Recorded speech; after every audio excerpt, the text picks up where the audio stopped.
अंसारी ये वो नाम है जिसका नाम सुनते ही लोगों की रूह कांप जाती थी। ये वो नाम है जिसने एक के बाद एक अपराध तो किए, चाहे वो गरीबों की जमीन हड़पने की बात हो या फिर गुंडागर्दी करके दहशत फैलाने की। चाहे कितना भी घोटाला मुख्तार अंसारी ने किया हो, लेकिन किसी में दम नहीं था कि उस माफिया को कोई खरोच भी दे दे।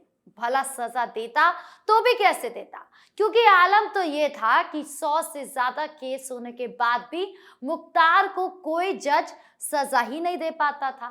सजा देता तो उसका परिवार ही मिट जाता। लेकिन कहते हैं ना, पापों का घड़ा एक दिन जरूर फटता है। मुख्तार को सजा देने वाले जजों को यह डर था कि परिवार को खतरा हो सकता है। लेकिन क्या होगा अगर न्याय करने वाला ना ही कोई जज हो और ना ही उसका कोई परिवार हो? तब योगी सरकार ने माफिया को कब्र तक पहुंचाया, पर उसके परिवार और चेले अभी भी यहाँ वहां सिर उठाने की कोशिश कर रहे थे। लेकिन अब ऑपरेशन वज्र ने सब कुछ बदल दिया और इसी कड़ी में एक बार फिर ऑपरेशन वज्र के तहत मुख्तार के ठिकानों पर छापेमारी की गई। बताएंगे आपको कैसे रात के अंधेरे में पुलिस की 12 टीमें उतरी, क्या क्या मिला, यहाँ परिवार से क्या कुछ पूछताछ हुई और आगे का क्या कुछ प्लान है।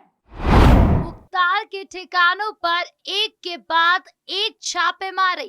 सबसे पहले समझते हैं कि अचानक मुख्तार अंसारी के परिवार और गैंग पर यह छापेमारी हुई क्यों, और ये कार्रवाई उसके पूरे नेटवर्क को जड़ से उखाड़ फेंकने के लिए कितनी ज्यादा महत्वपूर्ण है। मुख्तार अंसारी पूर्वांचल का वो माफिया डॉन जो राजनीति के कवर में सालों तक राज करता रहा। गरीब किसानों की जमीन पर कब्जा, जबरन वसूली, विरोध करने वालों को धमकियां, हत्याएं तक 100 से ज्यादा मुकदमे थे। लेकिन अदालत भी डरी हुई थी। जज अगर सजा सुनाता तो उसका परिवार खतरे में आ जाता। यही डर था कि मुख्तार पर कोई हाथ भी नहीं डाल पाता था। लोग कहते थे मुख्तार का नाम लेते ही रूह कांप जाती है। लेकिन 2024 में मुख्तार की मौत के बाद भी उसके गैंग ने सिर उठाने की कोशिश की। IS 191 गैंग के नाम से कुछ लोग अभी भी अवैध गतिविधियां चला रहे थे। जमीन विवाद, पुरानी धमकियां, आर्थिक लेन देन, युवाओं को गुमराह करना। पुलिस को लगातार इंटेलिजेंस इनपुट मिल रहे थे कि गैंग के बचे सदस्य और सहयोगी माहौल बिगाड़ने की फिराक में है। यही वजह थी कि गाजीपुर पुलिस ने फैसला किया, अब जड़ ही खत्म करनी है और शुरू हुआ ऑपरेशन वज्र। 3 मई की रात अचानक बिना किसी को भनक लगे 5 थानों की 12 विशेष टीमें एक साथ मैदान में उतर गई। मोहम्मदाबाद, भावरकोल, करंडा, जगीपुर और सदर कोतवाल पूरे जिले में हड़कंप मच गया। पुलिस अधीक्षक डॉक्टर ईरज राजा की सीधी अगुवाई में यह सबसे बड़ा ऑपरेशन चलाया गया। 61 ठिकानों पर एक साथ दबिश देकर इनमें मुख्तार गैंग के सक्रिय सदस्य, पुराने सहयोगी और उनके रिश्तेदारों के घर भी शामिल थे। कार्रवाई इतनी तेज और गोपनीय थी कि किसी को भी भागने का मौका नहीं मिला। छापेमारी के दौरान करीब 24 लोगों को हिरासत में लिया गया। उनसे सघन पूछताछ जारी है। सबसे अहम टारगेट था मुख्तार की फरार पत्नी अफसा अंसारी। अफसा अंसारी, जिसके सिर पर 50,000 रुपए का इनाम है, वो IS 191 गैंग की सदस्य बताई जाती है। कई मामले में नाम है fraud, land grabbing, criminal conspiracy. वो सालों से फरार है। मुख्तार की अंतिम यात्रा में भी नहीं आई। पुलिस ने मोहम्मदाबाद के फाटक वाले आवास पर खास तौर पर छापा मारा। अफसा की तलाश में पूरा घर चेक किया, लेकिन वो नहीं मिली। परिवार के सदस्यों से उसके ठिकाने, संपर्क और गतिविधियों के बारे में विस्तार से पूछताछ की गई। मुख्तार के बड़े भाई सिबगतुल्लाह अंसारी से भी लंबी पूछताछ हुई। हथियारों की जांच, अब पुराना नेटवर्क। मुख्तार गैंग के पास पहले 90 हथियार के लाइसेंस थे। इन्हें पहले ही निरस्त कर दिया गया था। अब पुलिस हर हथियार की फिजिकल वेरिफिकेशन भी कर रही है। हथियार कहाँ है, उनका क्या स्टेटस है, कौन इस्तेमाल कर रहा है, हर शस्त्र का पूरा डोजियर तैयार किया जा रहा है। यह आगे संगठित अपराध के खिलाफ बहुत बड़ा काम आएगा। अपराधी में कई अहम दस्तावेज, कुछ रिकॉर्ड्स और संपर्क नंबर भी शामिल मिले हैं। अवैध संपत्तियां, बेनामी प्रॉपर्टीज, पुराने आर्थिक लेन देन और गैंग के नए कनेक्शन की जानकारी सामने आ रही है। पुलिस को शक है कि गैंग के कुछ लोग अभी भी रिमोट कंट्रोल से काम चला रहे थे। महिलाएं भी कुछ मामलों में शामिल बताई जा रही है। अब सबसे बड़ा सवाल है, क्यों जरूरी थी ये बड़ी सफर? मुख्तार के जाने के बाद भी उसके नेटवर्क ने धीरे धीरे सिर उठाना शुरू कर दिया था। नए छोटे छोटे गिरोह उसके पुराने इलाके में एक्टिव हो रहे थे। जमीन पर कब्जे की कोशिश हो रही थी। वसूली, धमकियां, पुलिस को गोपनीय सूचनाएं मिली कि IS 191 गैंग के लोग माहौल खराब करने की प्लानिंग कर रहे हैं। इसीलिए SP डॉक्टर ईरज राजा ने सख्ती बरती। रात के समय अचानक 12 टीमें, ताकि कोई पहले से अलर्ट ना हो। पूरे एरिया को कवर किया गया। जिन लोगों के नाम पुराने लाइसेंस थे, उनके घरों पर खास फोकस किया गया। परिवार वालों को साफ हिदायत दी गई, अगर कोई फरार है तो बता दो, वरना खुद मुश्किल में पड़ जाओ।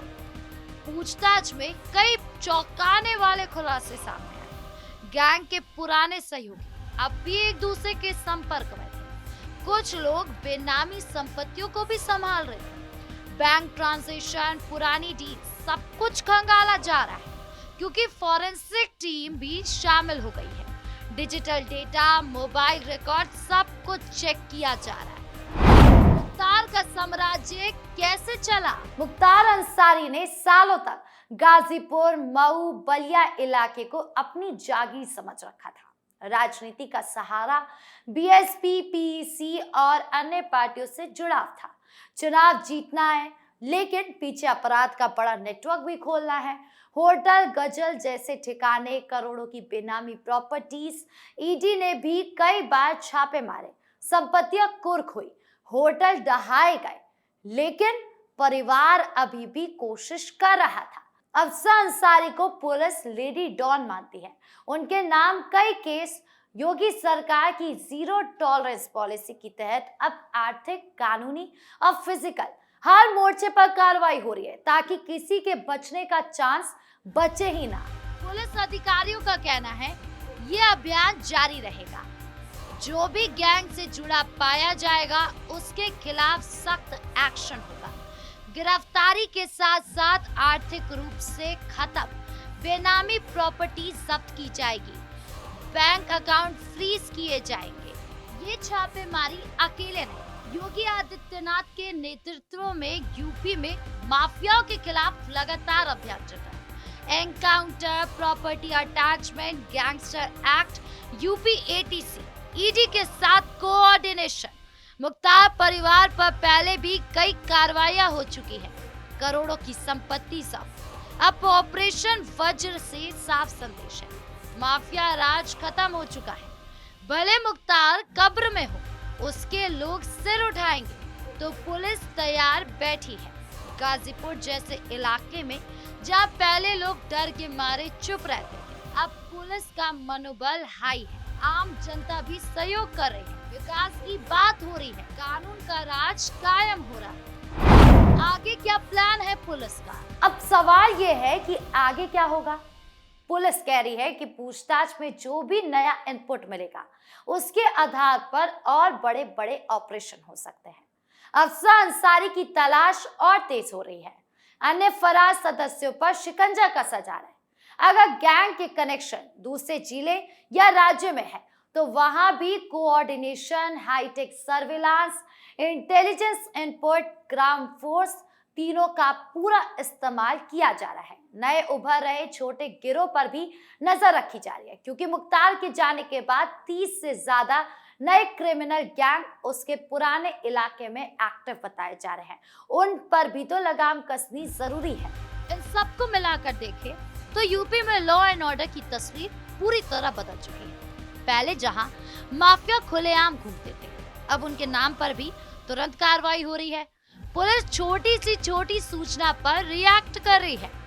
योगी सरकार का फोकस बिल्कुल साफ है, अपराध मुक्त यूपी, निवेश, विकास, युवाओं का भविष्य। मुख्तार जैसे बड़े नाम अब इतिहास बन चुके हैं। उनके परिवार और गैंग को लगातार झटके दिए जा रहे हैं। यह दिखाता है कि कोई भी कितना भी ताकतवर क्यों ना हो, कानून से ऊपर नहीं हो सकता। ये कार्रवाई सिर्फ गाजीपुर तक सीमित नहीं रहेगी, पूरे पूर्वांचल और यूपी में जहां कहीं पुराना गैंग एक्टिव दिखेगा, तुरंत ही एक्शन लिया जाएगा। लोग अब डर के बजाय भरोसा कर रहे पुलिस पर। आपको क्या लगता है, क्या कार्रवाई कितनी प्रभावी साबित होगी? मुख्तार गैंग पूरी तरह खत्म हो जाएगा या कुछ और छुपे हुए चेहरे अभी भी बाकी है जो पार्टी के अंदर है? क्या योगी सरकार माफिया राज को जड़ से खत्म कर पाएगी? आपको क्या लगता है? कमेंट बॉक्स में अपनी राय जरूर बताएं। वीडियो अच्छी लगी हो तो लाइक शेयर करें और सब्सक्राइब करना ना भूलें। धन्यवाद।